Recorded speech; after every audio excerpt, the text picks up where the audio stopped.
ఈ రాష్ట్రంలో ఎంతో మంది పాదయాత్రలు చేశారు. అతని తండ్రి సైతం కను చూపులతో మీరు స్వచ్ఛంగా పాదయాత్రలు చేయాలని ఎంతో మందికి పర్మిషన్ ఇప్పించిన నాయకుడు బిడ్డైన ఆ బిడ్డ పాదయాత్ర చేస్తున్న సమయంలో ఎన్నో హద్దులు, ఎన్నో ఆటంకాలు, ఎన్నో అరెస్టులు, అవన్నీ అధిగమించి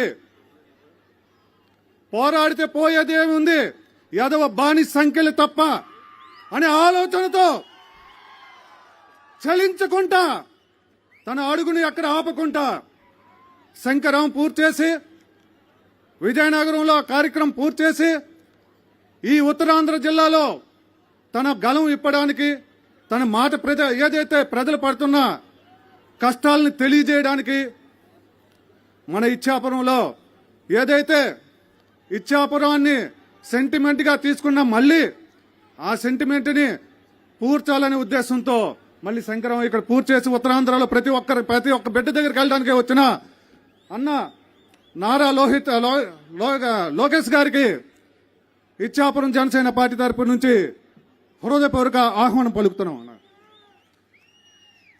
అన్న 20 ఏళ్ళుగా ఇదే గ్రౌండ్లో 2020 విజన్ అనుకుని మేము ఇక్కడ క్రికెట్ ఆడామన్నా, అప్పుడు నాన్నగారు సీఎంగా ఉన్న సమయంలో అప్పుడు పూర్చిన హైదరాబాద్ మన హైటెక్ సిటీని ఇప్పుడు ఆ తెలంగాణ మొత్తం వచ్చే ఆదాయంతో ఇప్పుడు దేశంలోనే ఒక మంచి హైటెక్ సిటీగా అక్కడ మీరు తీర్చిదిద్దండి. ఇప్పుడు మా ఆంధ్రాకి తినడానికి తిండికోలేని పరిస్థితిలో ఉన్నాం. ప్రత్యేకించి మా ఇచ్చాపురంలో స్వతంత్రం వచ్చిన నుంచి ఇప్పటి వరకు కూడా మాకు స్వతంత్రం రాలేదన్న. ప్రత్యేకించి వంశధార నదుల కోసం అప్పటి బీజేపీ నాయకులు దేశం మొత్తం నది అనుసంధాన విషయంలోన జరిగిన వంశధార తాలూకా ప్రాజెక్ట్ ని అప్పుడు పూర్తి చేసి పలాస వరకు ఆగిపోయినప్పుడు 2019లో నారా చంద్రబాబు నాయుడు గారు 613 కోట్లతో వంశధార ఏదైతే 7 పలాస ఇచ్చాపురం నుంచి ఉన్న 7 మండలాలకి తప్పనిసరిగా సాగునీరు అందిస్తామని ఒక ప్రాజెక్ట్ తీసుకుని వచ్చారన్న. కొత్త ప్రభుత్వం వచ్చి అది పట్టించుకోలేదన్న. ఇది నా మొదటి రిప్రజెంటేషన్ అన్న. అదేవిధంగా 2 దశాబ్దాలుగా బెంతువరి అనే ఒక సామాజిక వర్గం కనీసం వాళ్ళకి కుల ద్రోహి పత్రం లేకపోవడం వల్ల ఎంతో మంది విద్యార్థులు, చాలా మంది విద్యార్థులు హోటల్లో చదువుకున్న విద్యార్థులు హోటల్లోన పనిచేస్తున్నారన్న. మా జనసేన పార్టీ తరపు నుంచి ఇచ్చాపురం నుంచి ఇది రెండో నివేదిక. ఓకే, అదేవిధంగా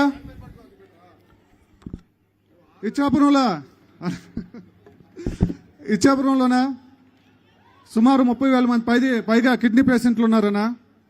అప్పట్లో మన నాన్నగారి హయాంలో పవన్ కళ్యాణ్ గారు ఇక్కడ వచ్చి ప్రశ్నించగానే ఇచ్చాపురంలోనే మొట్టమొదటిసారిగా డయాలిసిస్ సెంటర్లు కానీ ఆర్ఓ ప్లాంట్లు కానీ తెచ్చిన ఘనత మనకే తెలియందన్న. ఆ తర్వాత ఏదైతే అప్పట్లో ప్రభుత్వం 6 కోట్లతో ఇక్కడ పరిశోధన సెంటర్ ప్రారంభిస్తామన్నారన్న. అప్పుడు మన గవర్నమెంట్ పడిపోయిన తర్వాత కొన్ని అనివార్య కారణాల వల్ల మనం విడివిడిగా పోటీ చేయవలసి వచ్చింది. ఆ పోటీ చేసిన తర్వాత కిడ్నీ పేషెంట్లకు ఎవరు పట్టించుకునే నాదుడు లేకపోయాడన్న. ఈరోజైతే ఏదైతే అక్కడ 200 పడకల హాస్పిటల్ 200 పడకల హాస్పిటల్ కట్టారో అక్కడ కనీసం నెఫ్రాలజిస్ట్ లేడన్న. అన్ని సదుపాయాలు ఉన్న హాస్పిటల్కి 200 పడకల హాస్పిటల్కి కనీసం నెఫ్రాలజిస్ట్ లేడన్న. నేను దీన్ని భావించి నేను ఒక 6 మాసాల క్రిందట జనసేన పార్టీ కార్యకర్తలతో 1,00,000 సంతకాల సేకరణ చేపట్టానన్న. నేను 1,00,000 సంతకాల సేకరణ చేస్తున్న సమయంలో చాలా మంది నన్ను ప్రశ్నించారు. ఏమంటే పలాసల 200 పడకల హాస్పిటల్ కడుతున్నారు కదా, నువ్వు ఈ 1,00,000 సంతకాల సేకరణ చేసి నువ్వేంటి ఉద్ధరిస్తున్నావు అని అన్నారు. నేను అప్పుడు 20,000 సంతకాలు పూర్తి చేశానన్న. పూర్తి చేసిన తర్వాత వాళ్ళ ప్రశ్నకి నేను ఆపాను. వాళ్ళ ప్రశ్నకి నేను గౌరవించి నేను ఆ రోజు నుంచి 1,00,000 సంతకాల సేకరణ ఆపాను. ఈ రోజు హాస్పిటల్ కూడా నేను పర్యవేక్షించాను. అక్కడ కనీసం నెఫ్రాలజిస్ట్ గారుగా 200 పలకలకి హాస్పిటల్కి ఉన్న ఎంత అయితే ఫ్యాకల్టీ ఉండాలో అక్కడ ఒక్క 10% కూడా అక్కడ ఎవరు లేరన్న. దానిగా ఇదే నా మాకు కంపల్సరీ ఇవి తీర్చాలన్న. మన ప్రభుత్వం ఓకేనా. అదేవిధంగా అన్న అప్పట్లోన మన అశోక్ బాబు గారు ఈ గ్రౌండ్ కోసం మినీ స్టేడియంగా మనం అప్పుడు గ్రాంట్స్ తెచ్చారు. ఆ తర్వాత ఇది మినీ స్టేడియం ఎప్పటికీ మా కళ్ళలాగా ఉండిపోయింది. ఈ వేదిక ఇలాగా ప్రజా వేదికలుగా పరిస్థితి అంటే ప్రజా వేదికలుగా పరిమితమైంది, కానీ మా కళ్ళ నెరవేరట్లేదు. మన ప్రభుత్వం వచ్చిన వెంటనే ఇక్కడ మా మినీ స్టేడియం కావాలని ఇక్కడ మా తోటికి కార్యకర్తలు మరియు క్రీడాకారులందరూ కోరుకుంటున్నారన్న. అదేవిధంగా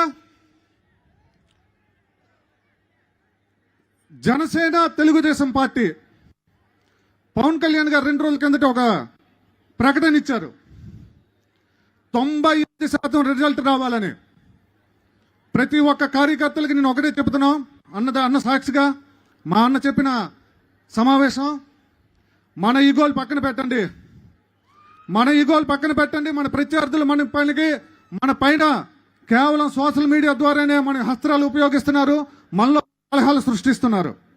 మనకు అవి కాదు.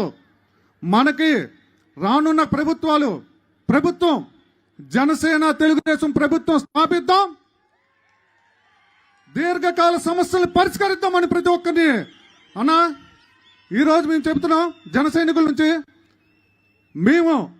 మేమే ప్రతిపక్షం, మనమే అధికార పక్షం. ఈ రాష్ట్రానికి మనమే ప్రతిపక్షం, మనమే అధికార పక్షం, మనమే ప్రతి సమస్యను పరిష్కరిస్తాం. ప్రతి ఒక్కరు కలిసికట్టుగా పోరాడదాం. జై హింద్.